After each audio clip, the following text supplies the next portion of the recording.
नमो भगवते वासुदेवाय नमः। सभी भक्तजनों को मेरा नमस्कार। साथ ही स्वागत है आपका आपके अपने YouTube चैनल भक्ति पुराण में।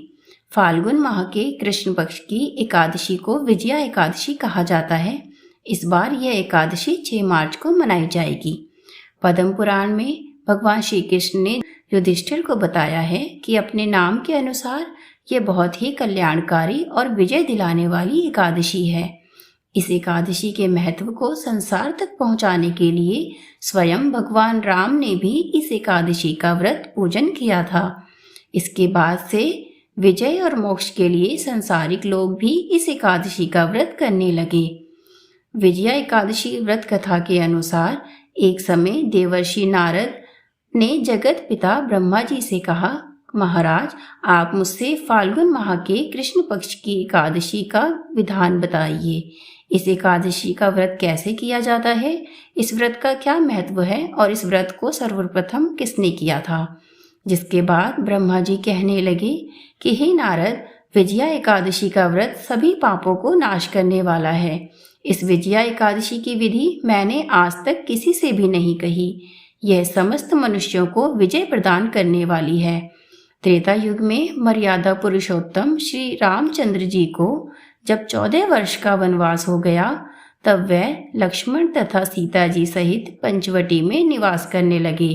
वहां पर दुष्ट रावण ने जब सीता जी का हरण किया, तब इस समाचार से श्री रामचंद्र जी तथा लक्ष्मण अत्यंत व्याकुल हुए और सीता जी की खोज में निकल गए। घूमते घूमते जब वे मरणासन जटायु के पास पहुंचे, तो जटायु उन्हें सीता जी का वृतांत सुनाकर स्वर्गलोक की ओर प्रस्थान कर गए। कुछ आगे जाने पर उनकी सुग्रीव से मित्रता हुई और बाली का वध किया। हनुमान जी ने लंका में जाकर सीता जी का पता लगाया और उनसे श्री रामचंद्र जी और सुग्रीव की मित्रता का वर्णन किया। वहां से लौटकर हनुमान जी ने भगवान राम के पास आकर सब समाचार कहे। श्री रामचंद्र जी ने वानर सेना सहित सुग्रीव की संपत्ति से लंका को प्रस्थान किया। तब श्री रामचंद्र जी समुद्र के किनारे पहुंचे, तब उन्होंने मगरमच्छ आदि से युक्त उस अगाध समुद्र को देखकर लक्ष्मण से पूछा कि इस समुद्र को हम किस प्रकार पार करेंगे। श्री लक्ष्मण बोले कि हे मर्यादा पुरुषोत्तम, आप आदि पुरुष हैं, सब कुछ जानते हैं। यहाँ से आधा योजन दूर पर कुमारी द्वीप में वक्दालभ्य नाम के मुनि रहते हैं। उन्होंने अनेक ब्रह्मा देखे हैं। आप उनके पास जाकर इसका उपाय पूछिए। लक्ष्मण जी के इस प्रकार के वचन सुनकर श्री रामचंद्र जी वक्दालभ्य ऋषि के पास गए और उनको प्रणाम करके बैठ गए। मुनि ने भी उनको मनुष्य रूप धारण किए हुए पुराण पुरुषोत्तम समझकर उनसे पूछा कि हे राम, आपका आना कैसे हुआ।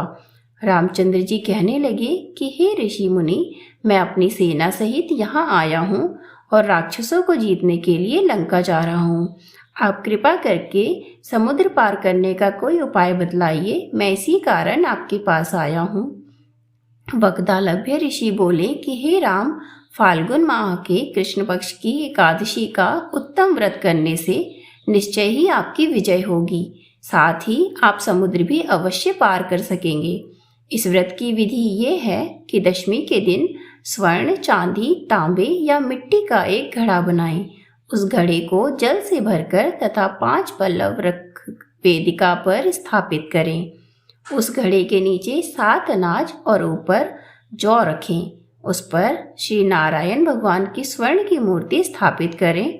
अगर स्वर्ण की मूर्ति नहीं है तो आप उनकी कोई भी तस्वीर स्थापित कर सकते हैं।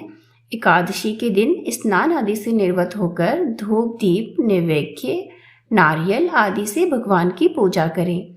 इसके बाद घड़े के सामने बैठकर दिन व्यतीत करें और रात्रि को भी उसी प्रकार बैठे रहकर जागरण करें। द्वादशी के दिन नित्य नियम से निर्वत होकर उस घड़े को ब्राह्मण को दे दें। हे राम, यदि तुम भी इस व्रत को सेनापतियों सहित करोगे तो तुम्हारी विजय अवश्य होगी। श्री रामचंद्र जी ने ऋषि के कथानुसार इस व्रत को किया।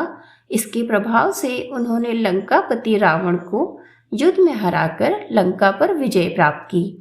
अतः हे राजन, जो कोई मनुष्य विधि पूर्वक इस व्रत को करेगा तो इस व्रत के प्रभाव से दोनों लोकों में उसकी अवश्य ही विजय होगी। विजया एकादशी की कथा अब समाप्त होती है।